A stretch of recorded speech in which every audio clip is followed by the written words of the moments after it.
മച്ചാന്മാരെ നമ്മൾ ഒന്ന് ഉച്ച കഴിഞ്ഞപ്പോൾ ഒന്ന് ഇറങ്ങിയതാണ്. നമ്മൾ നോക്കുമ്പോൾ ഇത് മൊത്തം വാഗകൾ മറിഞ്ഞുകൊണ്ടിരിക്കുക. നമ്മൾ പടപട എറിഞ്ഞുകൊണ്ടിരിക്കുക. പക്ഷേ വാഗ സ്ട്രൈക്കൊന്നും നമുക്കങ്ങനെ കിട്ടിയില്ല. അതായത് മീനെല്ലാം തീറ്റ എടുത്തിട്ട് മറിഞ്ഞ് കിടക്കുന്നതാണെന്ന് തോന്നുന്നു. രാവിലെ അല്ലെങ്കിൽ ഏകദേശം 11 ആ ടൈമിലും ലക്കുണ്ടായാലൊക്കെ ഉള്ളൂ നമുക്ക് അടിക്കാറുള്ളൂ. അതുപോലെ തന്നെ ഉച്ച സമയത്തൊക്കെ നമുക്ക് സ്ട്രൈക്ക് കിട്ടാൻ വളരെ ചാൻസ് കുറവാണ്. പക്ഷേ ഇത് മീഡിയം സൈസ് വകകളായതുകൊണ്ട് കൂട്ടമാണ്. എന്നാലും അവന്മാർ അടിക്കാൻ വരുന്നില്ല.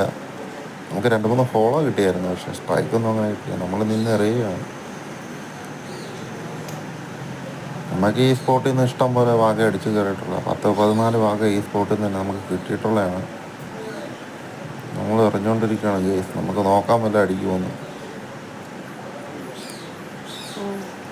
അവിടെ ഇവിടെയൊക്കെ ആയിട്ട് മറിയുന്നുണ്ട്.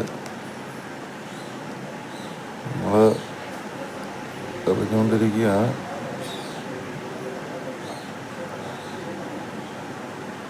ഞാൻ ഈ ക്യാമറയിൽ നോക്കിക്കൊണ്ട് നമ്മുടെ ഫ്രണ്ടിലെല്ലാം വാഗ ഇങ്ങനെ കിടന്ന് മറിയുന്നത് നമുക്ക് കാണാം. അതായത് കൂട്ടമാണ്, ഒരു 10-20 ഒക്കെയാണ്.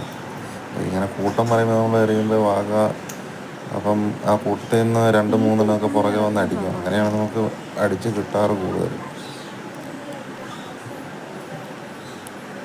ഇതിനെ വാഗക്കളകൾ എന്നാണ് പറയുന്നത്. വാഗക്കള എന്നൊക്കെയാണ് നമ്മൾ പറയാറ്. വാഗക്കൂട്ടം എന്നാണ് ഉദ്ദേശിക്കുന്നത്. നമ്മൾ എറിഞ്ഞുകൊണ്ടിരിക്കുകയാണ്. പക്ഷേ നമുക്ക് സ്പോട്ടിൽ നിന്ന് നമുക്ക് സ്ട്രൈക്ക് 1-2 കിട്ടിയായിരുന്നു.